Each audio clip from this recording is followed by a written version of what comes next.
Welcome to today's show, Legacy Living, Make Your Life Count. I'm your host, Dr. Gloria Burgess, passionate, inspirational speaker, author, poet, and entrepreneur. Good morning, and welcome to Legacy Living, Make Your Life Count. Today is Wednesday, March 14th. I want to give a big thank you to those of you who are listening today all around the world. I'm delighted and so grateful that you tuned in. I sure hope you're enjoying a fabulous day today and a fantastic week. And I hope you're making a difference in your own life, because when you do, you also make a difference in somebody else's life. Now, a lot of folks really want to make their life count for something, but they don't know how, or it seems so big they don't know how or where to begin. Well, they ask me, Dr. Gloria, how do you make your life count? And I say it's very simple, very simple. If you love people like I do, you can always do something for them. Now, some people call it random acts of kindness or random acts of beauty. I call it making yourself useful. I call it being kind and serving others, passing on your blessings to someone else. It's all part of legacy living. It's all part of how you make your life count. And you do that day by day, step by step, moment by moment, smile by smile, every single day, 365, 24/7. That's what legacy living, make your life count, is all about. Now, you can learn more about legacy living, make your life count, by visiting the Gloria Burgess website. That's GLORIA, B as in boy, URGESS.com. The Gloria Burgess website. Or you can visit me on Facebook. That's Facebook.com/DR for Dr. DR Gloria Burgess, PhD /. Now, if you're just joining us, I'm your host, Dr. Gloria. This is Legacy Living, Make Your Life Count. I'm excited to have you listening today, and I'm deeply honored that you've allowed me to be part of your life for this next half hour or so you can be inspired by ideas and resources to make your life count. Let me tell you, you are in for a real treat today. Today's program is all about the power of gratitude. Now, this is actually one of my favorite topics and one of my favorite things to do. But did you know that as a culture, we don't often say thank you? Now, why is that? My favorite book says, in everything, give thanks. But I think these days we take so much for granted, don't we? I know I like to begin and end every single day with gratitude. I say thanks for a brand new day when I get up in the morning. I say thanks for a brand new start, for whole new chances, right? And I always say thanks at the end of the day when I say my prayers. Now, why do I do that? Because it feels good. And because gratitude is the source. It is the source of all blessings. In my own life, I found gratitude to be very powerful, very transformative. And as you begin to understand and think about it at a deeper level, I know that you too will see and understand the amazing power of gratitude.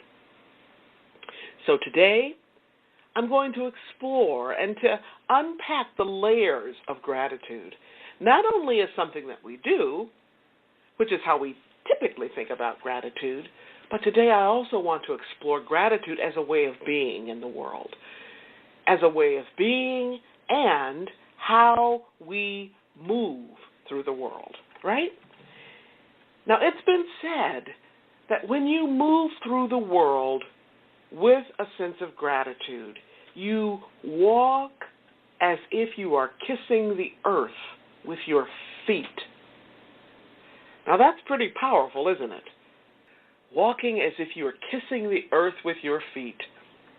Now, if we walked every day like that, like we're kissing the ground, kissing the earth, it would be very hard to imagine the many ways that we actually damage the earth, the ways in which we just kind of take it for granted, the ways in which we trash it, and in some cases even destroy it. Now, as I said, I want to explore gratitude not only as a way of being in the world, but also in terms of how we, in turn, experience the world. Because we often get back what we put out. If we put out fear, guess what? We get fear in return. And if we put out our mistrust, we get that back, right back in our face. And you know what? When we put out our gratitude, we get that back. So let's talk about gratitude as a practice. A practice. Now, what exactly is a practice? What do we mean by that? Well, one way to think about practice is how you apply or use something that you believe, right? A practice is something that you do, something that you put into action so that you develop a skill or a proficiency or fluency or expertise rather than just noodling about it or theorizing about it. So what I mentioned earlier, walking as if your feet are kissing the ground, kissing the earth, that's a practice, right? Now, if you play a sport or a musical instrument or you take care of your physical or spiritual well-being, you know that a practice is something that you have to do regularly, right? And if you want to get really good at that sport, say you're playing basketball or baseball or soccer, or if you're playing a musical instrument, or if you want to be really fit, you have to engage in that practice very often, usually every single day, 365, 24/7. So the practice of gratitude is something that you can do yourself to influence the results that you want to achieve in your life. You can use your understanding of gratitude to expand your self-awareness, to better understand yourself and how you move through the world. You can use it to consider your relationship, your attunement with God, the most powerful force in all of our lives. I mean, gratitude connects us to so much, not only to God, but to ourselves, to our loved ones, and to others. It connects us to all beings, to all things, really. Now, how many of you know that we are deeply connected to others, whether we know those other folks or not? And how many of you know that there are no self-made men or women? The truth is, none of us would be here. I mean, none of us would be listening to this show right now without the hundreds, without the thousands of women and men who came before us. Those who paved a way, who built roads and bridges and made enormous sacrifices for us so that we could be here right now. We owe all of them a huge amount of thanks, a huge amount of gratitude. So let's take a closer look at what gratitude really means. Now, that great philosopher, Cicero, reminds us that gratitude is the grandparent and the highest of all virtues. That's pretty significant, don't you think? Pretty amazing.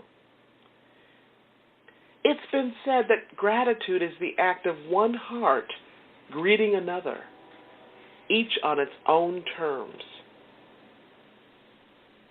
Ralph Waldo Emerson reminds us to cultivate the habit of being grateful for every good thing that comes to you. He also says, give thanks continuously. And because all things have contributed to your advancement, you should include all things in your gratitude. Now, I like to write about gratitude. In fact, I write about it a lot. Why? Because gratitude is connected to love, and love is the highest frequency or vibration on the planet. Gratitude offers us the power of blessings. And when we talk about the power of blessings, we're talking about the blessings that we receive, okay, the blessings that come our way, the blessings that we pass along to other people, and those blessings that are already coming towards us, but we haven't fully received them yet. So these are blessings out there in the future that are just waiting for us to walk into. Gratitude is one of the most powerful ways to express our caring and compassion and concern for one another, and to acknowledge the many unearned blessings in our lives. Now, these days, there are people who devote their entire life to researching gratitude.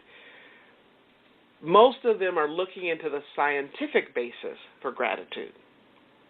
Right? Pretty amazing. So let's take a deeper dive into gratitude. Did you know that gratitude is an emotion? Let's think about that. It's an emotion, and it's also a state of being. That means that being grateful is not just something that we do, it's something that we feel, right? We can feel the energy of it. And it's also a way of being in our personal lives, with our family, with our teammates at work, with our neighbors in our community. Being grateful includes these qualities: appreciation, thankfulness, acknowledgement, being pleasing to the mind and to the senses. Being grateful includes your ability to express appreciation and to give thanks to someone else. It also includes your ability to embody what we call a posture of gratitude or disposition of gratitude, right? We sometimes say we walk in gratitude, but what does that really mean? Walking in gratitude means that we are gratitude. Not just doing it, but becoming it. Two entirely different things, right? It means that we actually inhabit gratitude as an aspect of our character, our nature, as an aspect of who we are. We actually can be gratitude. You've heard that expression, be the change? This is about being gratitude. Now, how cool is that? Just like anything else, we want to get good at. As I mentioned earlier, we have to practice. We have to practice gratitude. Now, let me share some of the benefits of practicing gratitude. Did you know that gratitude actually makes negative energy go away? So it dissolves negativity. The negative feelings like anger or envy or pride or jealousy or fear. Gratitude helps us even when we're feeling defensive. And when we express our thankfulness, our gratitude, we actually open up our hearts, okay? We actually open up our hearts so that we can fully embrace others. The practice of gratitude also frees us up to be more generous. In fact, it's impossible to have a closed heart and to be thankful at the same time, right? So having a closed heart and being grateful can happen because the two cannot coexist.